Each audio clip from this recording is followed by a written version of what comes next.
Hey everyone, my name is Mao. I'm from Mexico and I'm a student at UCW enrolled in the Associate of Arts program.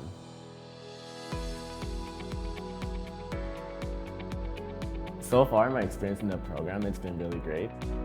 The instructors that I've had at UCW for social justice courses have really helped me to critically think and engage with social issues.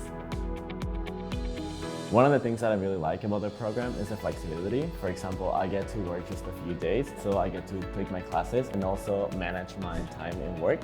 As well, I have the weekends off to be with my friends and just exploring the city.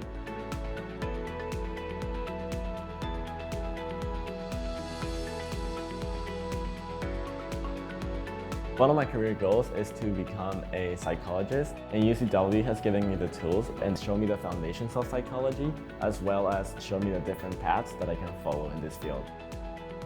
Coming to UCW helped me meet people from all over the world and meet different cultures, which helped me to gain different perspectives and new ways of thinking.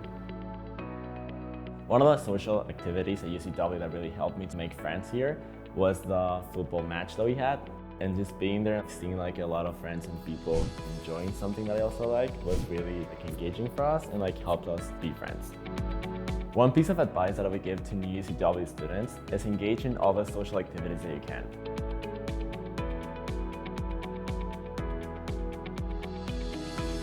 My instructors at UCW have helped me to see new perspectives, and I'm really liking it so far.